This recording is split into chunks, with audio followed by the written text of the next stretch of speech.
Puji Tuhan, Shalom jemaat Tuhan. Sebelum kita mendengarkan firman Tuhan, kita akan sama-sama menyembah akan Tuhan. Kita memulai dalam doa. Segala pujian syukur hanya bagi nama-Mu Tuhan. Terima kasih atas anugerah Tuhan dalam kehidupan kami. Saat ini kami boleh berkumpul, kami boleh mendengarkan firman Tuhan nanti. Dan biar kiranya setiap penyembahan kami boleh naik berbau dupa harum di hadapan mezbah-Mu Tuhan. Terima kasih Tuhan, layakkan kami. Ini doa kami dalam nama Tuhan Yesus Kristus. Haleluya. Amin.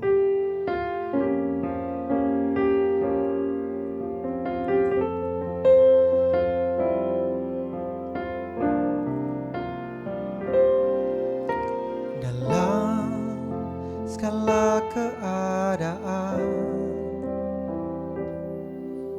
waktu berlimpah maupun kurang, tetap Yesus yang mempesona hatiku. Dia beri damai dan kesempatan baru di setiap musim kehidupan. Waktu ku kuat maupun lemah, tetap Yesus yang mempesona hatiku. Dia beri hidup dan kesempatan baru sekali. Yesus selamanya, Yesus harapanku takkan hilang, karena kasih-Nya sekarang ku ada. Oh Yesusku, ku cinta Kau selamanya.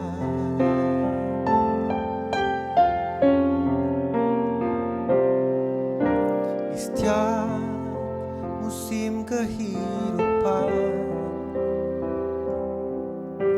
waktu ku kuat maupun lemah, tetap Yesus yang mempesona hatiku.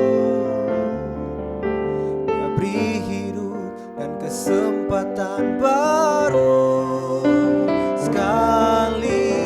Yesus selamanya, Yesus harapanku takkan hilang, karena kasih-Nya sekarang ku ada.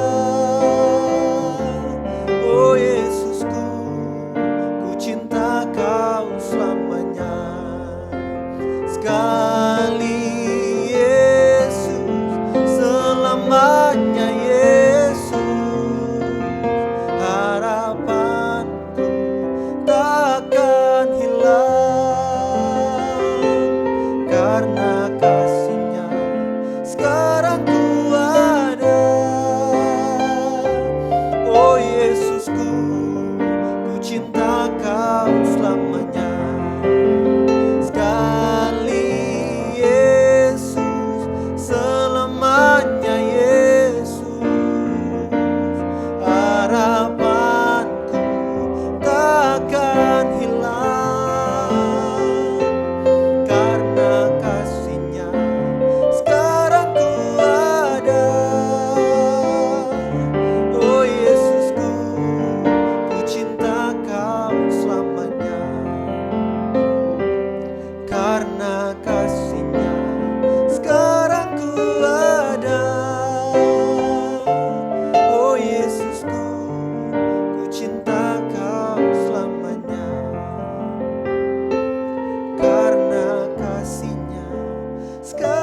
Shalom, apa kabar?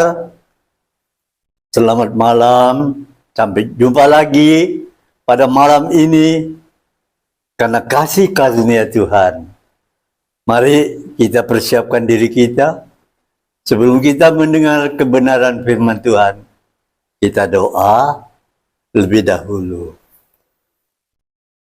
Segala kepujian, kemuliaan, dan keagungan hanya bagi Yesus Tuhan Allah kami, yang sudah memberikan kepada kami kesempatan pagi ini, malam ini kami boleh mengucap syukur atas kepercayaan yang Tuhan berikan kepada kami. Di dalam KKR, Tuhan, biar Roh Kudus sendiri yang beracara. Roh Kudus menjamah, Roh Kudus menghadiri kami, menghampiri dan menjamah kami, memberikan kepada kami kekuatan, pendengaran yang tajam untuk dapat mendengar kebenaran firman-Mu, dan kasih karunia Allah menyertai kami. Dalam nama Tuhan Yesus Kristus. Haleluya. Amin. Selamat malam Bapak Ibu.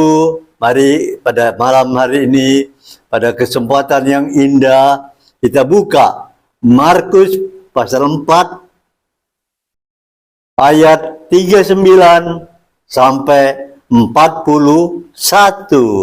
Puji Tuhan.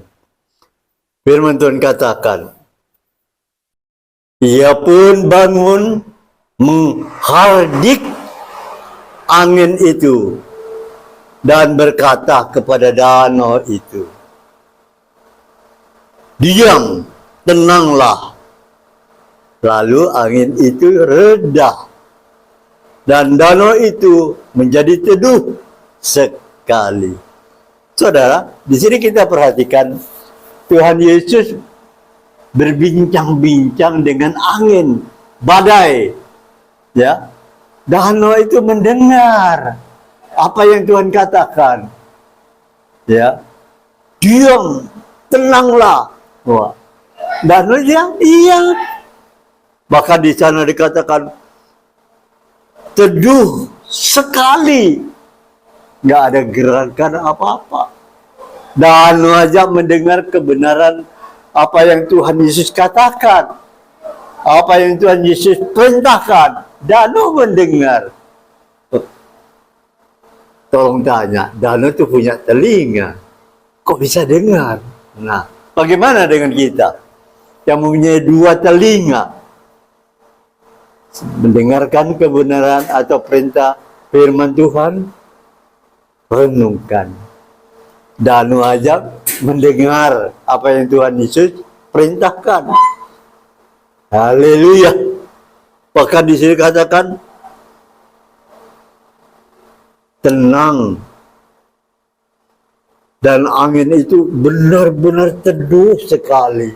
Ini yang perlu kita renungkan. Danau aja mendengar kebenaran apa yang Tuhan Yesus perintahkan.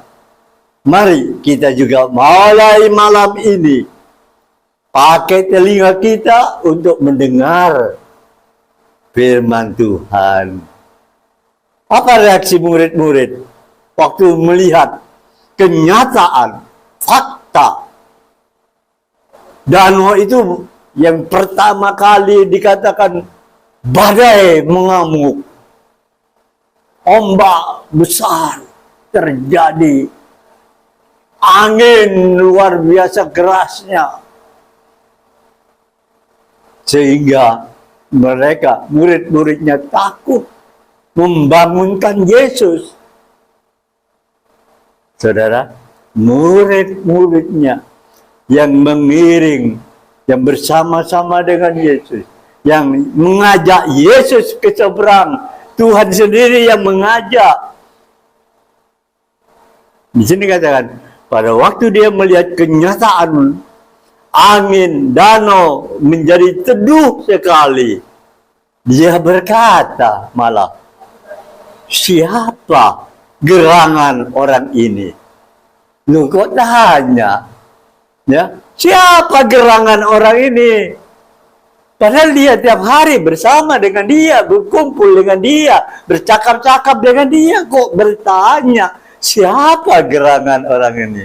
Tidak kenal, kasihan. Bagaimana dengan kita? Kekristenan kita mungkin sudah puluhan tahun, 20, 30 tahun. Ada masalah, ada badai, datang. Waktu Tuhan menolong badai yang kita hadapi, malah kita bertanya, siapa Tuhan itu? Aduh, kasihan. Mari kita renungkan pada malam hari ini.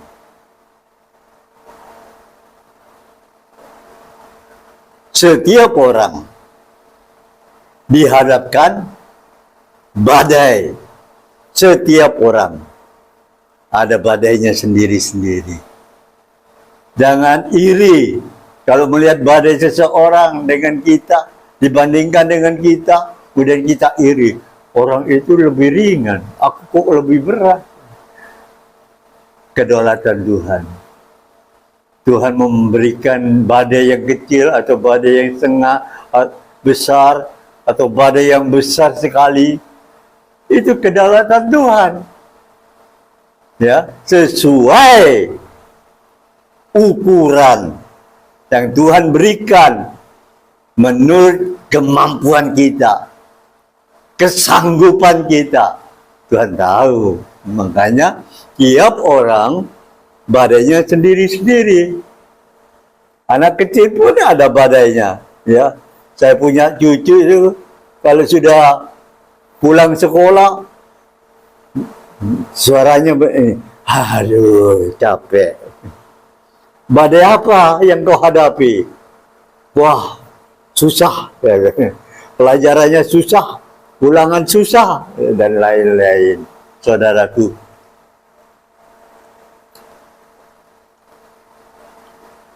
tiap orang badai berbeda-beda. Yang pertama kita lihat, badai datang kepada setiap orang itu sekonyong-konyong, tiba-tiba, tidak bisa berkata, kula nuwun, permisi, aku badai datang untuk mengusik ketenanganmu. Badai tidak berkata seperti itu. Tiba-tiba datang, biar sekonyong-konyong. Makanya firman Tuhan katakan, bersiaplah selalu dalam doa. Itulah dia. Kamu jangan jatuh ke dalam pencobaan. Roh memang menurut, tetapi daging lemah. Firman Tuhan katakan, roh memang penurut, tetapi daging lemah. Nah ini daging lemah ini yang membuat kita kurang berjaga-jaga. Waktu badai datang, kita terkejut. Kenapa? Bahkan kita bertanya kepada Tuhan, Tuhan kenapa, mengapa, dan lain-lain. Kok aku yang kena badai, orang lain tenang-tenang. Nah ini dia, karena kita tidak berjaga-jaga dan tidak mempersiapkan diri kita.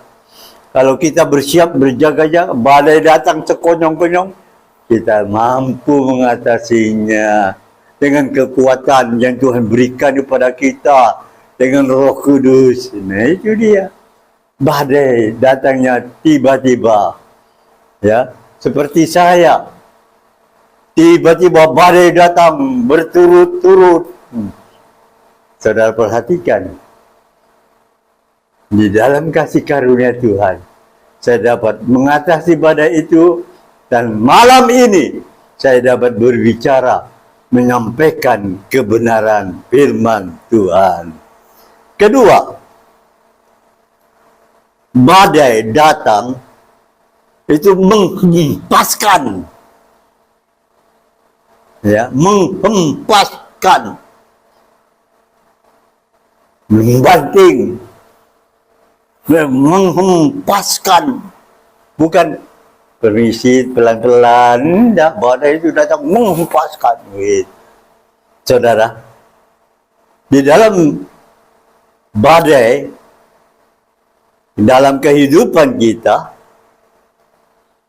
itu yang dikatakan pencobaan.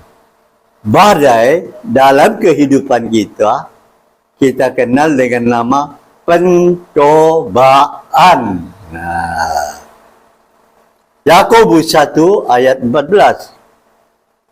Tetapi tiap-tiap orang dicobai oleh keinginannya sendiri, karena ia diseret dan dipikat olehnya. Saudara, dalam hidup kita itu ada keinginan yang menguasai kita. Keinginan itu asal mulanya dari mata melihat. Mata melihat, terus kita punya keinginan, maunya begini, maunya begini, maunya begini, maunya begini. Keinginan mau kaya, mau hidup senang, dan sebagainya.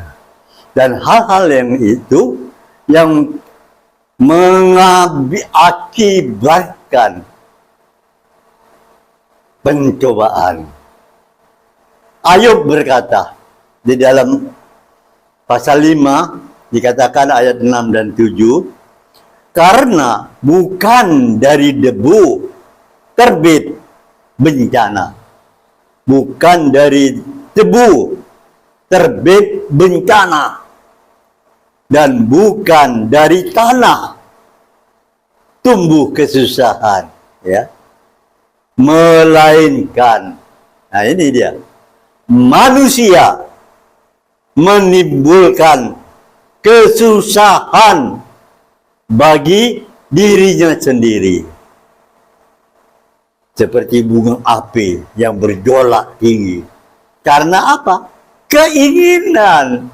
Manusia menimbulkan kesusahan bagi dirinya karena dikuasai keinginan akan sesuatu.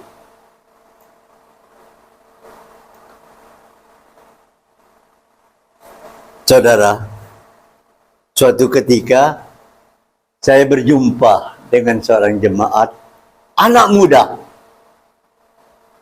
ya, baru kawin. Wah, saya perhatikan dia itu bersemangat, melayani dengan berkobar-kobar.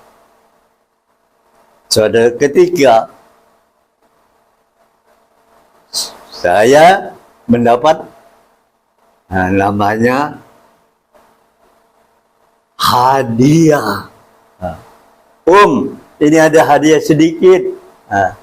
Oleh-oleh, katanya. Tidak ada harganya.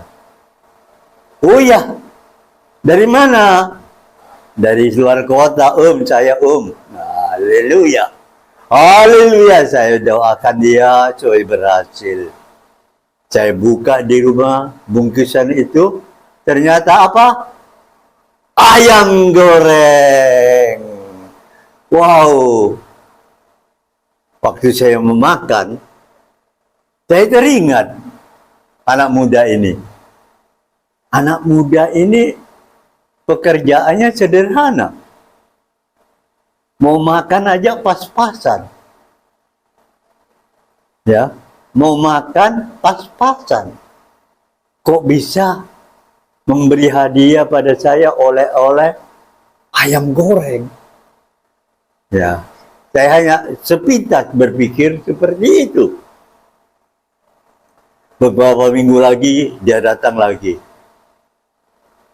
dalam ibadah.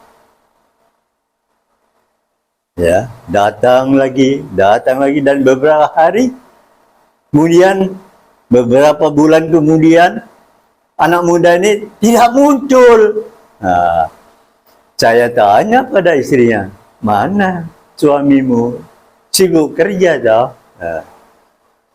Loh, istrinya langsung menangis. Ada apa? Saya pikir gitu. Saya tidak berbuat apa-apa. Tidak menyinggung perasaannya, cuma tanya, bagaimana keadaan suamimu? Kok lama tidak beribadah? Saya tanya gitu. Nangis. Om, kasihanin saya. Om. Iya, saya mengasihimu. Ada apa? Ceritakanlah. Tenangkan dirimu. Ya, kemudian bertanya, suami saya pindah rumah. Hah? Kok begitu? Pindah rumah di mana? Di ruang sel Polda. Aduh, ada apa kok sampai ke situ? Kok pindah rumah ke ruangan sel Polda? Ternyata ditawan, ditahan, ditangkap oleh polisi. Saya tak, istrinya itu bercerita lebih lanjut. Om, suami saya itu sebenarnya orang yang jujur. Tapi, nah ini tapi, dia punya keinginannya itu terlalu tinggi. Dia melihat teman-temannya bisa pakai sepeda motor. Dia kok tidak bisa. Nah ini dia, mulai keinginan menguasai dirinya. Mau pinjam kepada siapa? Ya, makanya dia mulai punya pikir menilap, memakan uang, memakai uang perusahaan. Perusahaan pada suatu ketika mengadakan perhitungan, ternyata ada selisih yang cukup banyak. Maka dipanggillah audit, accounting untuk mengaudit, dan ternyata dari anak muda ini yang kekurangan setor tagihannya. Wah, marahlah si namanya bos. Akhirnya pindah rumah di ruangan sel yang dibikin atau disediakan oleh Polda. Nah ini saudara, keinginan membawa celaka. Seharusnya dia tidur di rumah bersama istrinya, dia tidur sendirian di ruangan sel yang sempit sekali. Oh, kasihan bukan? Keinginan, badai, pencobaan datang sekonyong-konyong. Dari itu, badai itu datang juga bukan hanya sekonyong-konyong, menghempaskan kehidupan anak muda ini. Masa depannya tanda tanya, bukan masa depan penuh harapan. Tadi tanya, kalau dia keluar nanti mau kemana? Saudaraku,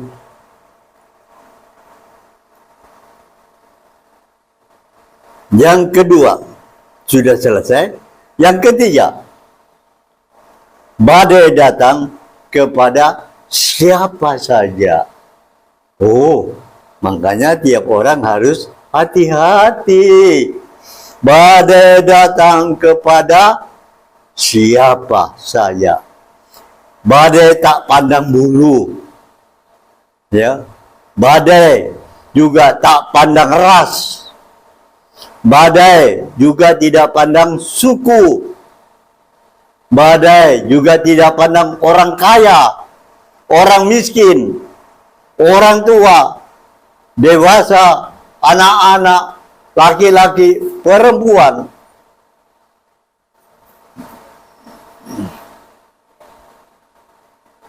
Ada yang badainya, badai ekonomi, badainya berbeda.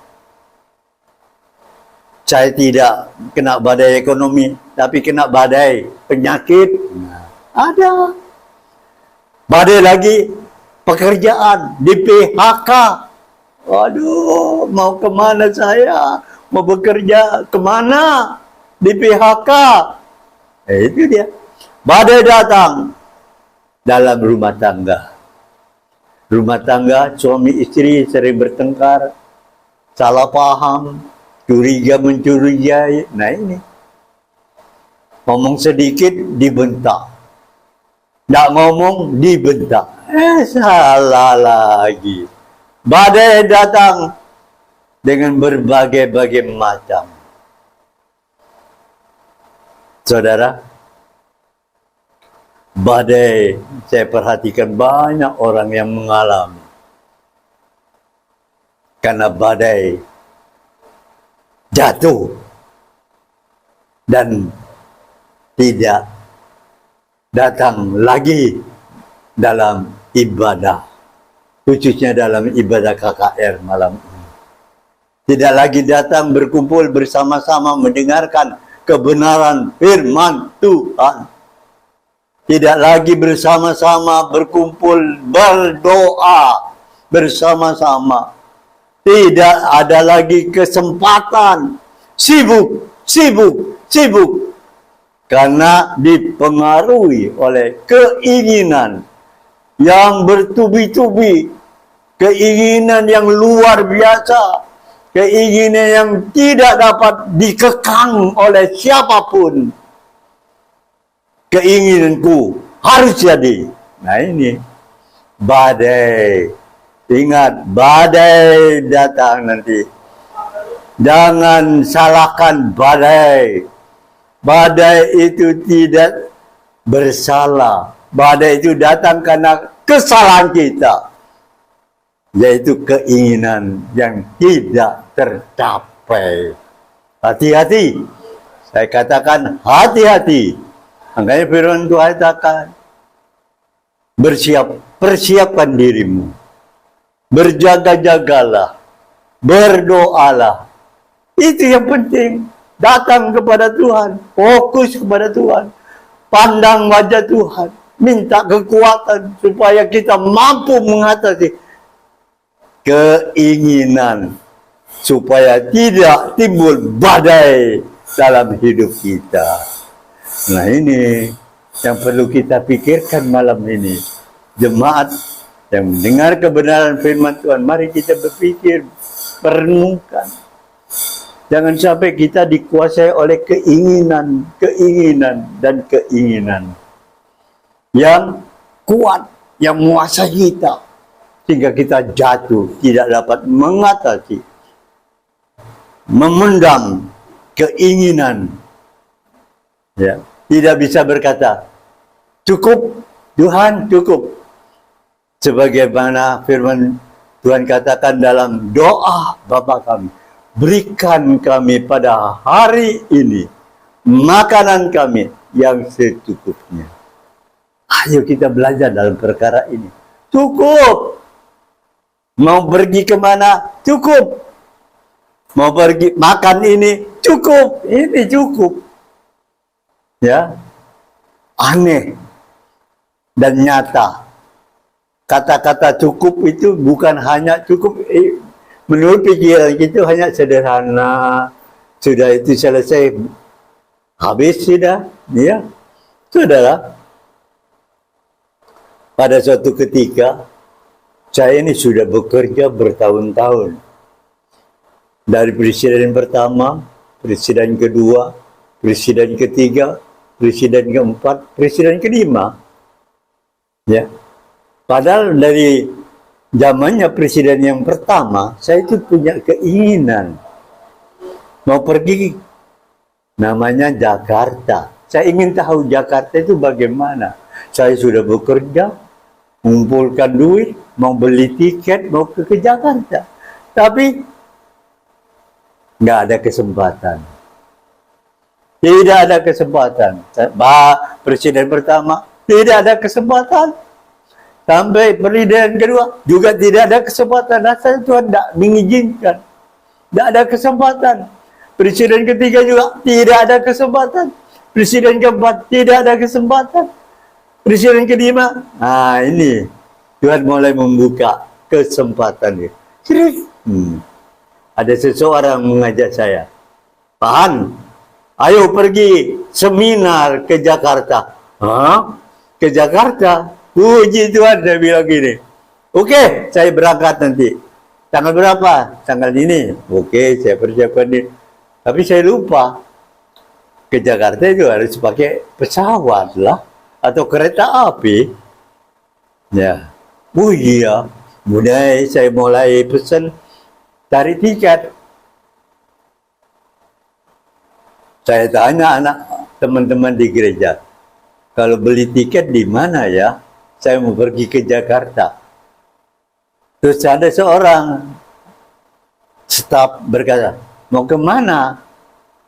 Mau seminar. Jakarta. Iya, udah usah pergi. Udah usah pergi beli tiket. Ini tiketnya sudah sedia. Oh, puji Tuhan. Ternyata ada sponsor. Ya, kita berangkat ke Jakarta. Wow, kaget saya. Jakarta. Baru kali ini aku menginjakkan kaki. Selama aku menunggu sampai presiden yang kelima, baru ada kesempatan datang ke Jakarta. Oh, saya bersyukur pada Tuhan. Terima kasih Tuhan. Haleluya, haleluya. Saudara, permulaan saya berangkat ke Jakarta.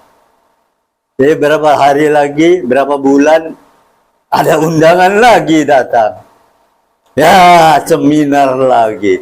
Disuruh datang lagi. Tiket sudah tersedia. Jadi, selama saya punya keinginan, nggak ada kesempatan. Tapi kalau Tuhan punya keinginan, kesempatan itu ada.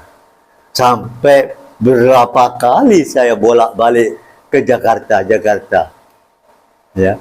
Dikit-dikit ke Jakarta. Dikit-dikit Jakarta. Oh, haleluya. Saudara, dengan tiket ke Jakarta, memulai saya belajar naik pesawat. Ya, belajar naik pesawat. Tuhan, setelah berapa kali sudah mengalami rasanya naik pesawat itu bagaimana, baru Tuhan menunjukkan kenapa saya diberi pelajaran naik pesawat ke Jakarta berapa kali.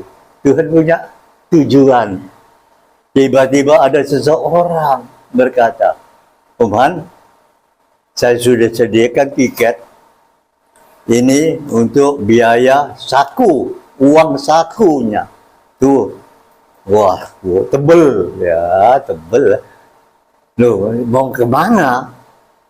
Disuruh kemana saya ini nanti? Tunggu aja nanti panggilan. Wow, saya tunggu aja. Terima kasih Tuhan, saya akan menunggu panggilan Tuhan. Karena uang saku sudah saya terima. Saya tidak tahu mau kemana. Saya tidak tahu tiketnya kemana? Ke Israel. Oh, saya berangkat bersama istri saya. Tiket sudah tersedia. Berapa hari di sana, pulang lagi, saya bisa menikmati. Tuhan itu baik. Ya, saya pergi kemana-mana tidak bayar. Tuhan yang bayar. Nah ini, kalau keinginan kita disingkirkan. Tapi kalau Tuhan punya keinginan dalam hidup kita, Tuhan yang mengadakan, Tuhan yang menyediakan, dan Tuhan yang bertanggung jawab. Haleluya. Tuhan itu amat baik, sangat baik, terlalu baik. Kita lihat sekarang, badai yang keempat. Badai itu pasti berlalu. Kenapa? Waktu murid-muridnya membangunkan Tuhan Yesus yang sedang tidur, Tuhan Yesus bangun dan menghardik dan berkata kepada danau, angin dan danau, badai, dia berkata, diam, tenanglah. Kalau Tuhan yang bekerja, diam, tenanglah. Wah, benar-benar danau itu teduh sekali. Pengalaman ini memberitahukan kepada kita, selama Yesus bersama kita, kita bersandar kepadanya, kita mengandalkan, kita fokus dengan segenap hati kepada Yesus, Tuhan, Bapa, Juru Selamat kita, akan turun tangan memberikan pertolongan sehingga kita akan keluar sebagai pemenang. Di dalam Roma dikatakan 8 ayat 37, tetapi dalam semuanya itu kita lebih daripada orang-orang yang menang oleh Dia yang telah mengasihi kita. Respon. Sekarang kita akan lihat respon setelah badai berlalu. Murid-muridnya menjadi takut. Aneh kan? Bersama-sama dengan Yesus, mereka mendengarkan apa yang firman Tuhan katakan. Tapi melihat badai itu berhenti, tendang, teduh, murid-muridnya merasa takut. Ya. Berkata seorang kepada yang lain, berkata kepada seorang kepada, siapa gerangan orang itu? Kasihan bukan? Tidak kenal kepada Yesus. Bagaimana dengan kita? Kenal enggak pada Yesus?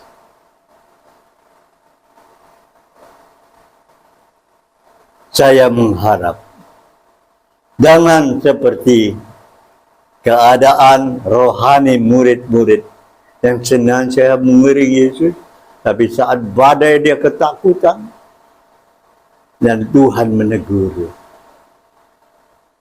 mengajar kepada murid-muridnya itu. Inilah aku, Tuhan. Makanya percayalah dengan sungguh-sungguh. Percaya dengan fokus kepada Yesus Kristus. Dengan kokoh, teguh, tak tergoyahkan. Saudara, ada satu cerita yang lain. Pada waktu badai datang juga, dia ada di tengah danau, sudah beberapa mil, badai datang, dan tengah malam Yesus datang berjalan di atas air, dan Petrus melihat. Dia berkata pada Yesus, ingin ke sana, maksudnya menghampiri Yesus untuk berjalan juga di atas air. Yesus berkata, silakan. Nah, Petrus berjalan di atas air, tapi kena angin sepoi-poi. Dia merasa takut, tenggelam, dan Yesus mengulurkan tangannya.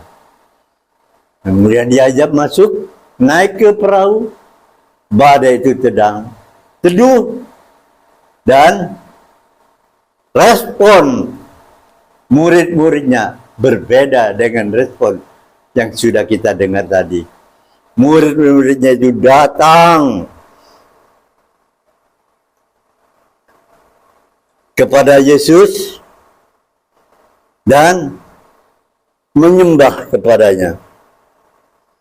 Katanya, sesungguhnya Engkaulah anak Allah.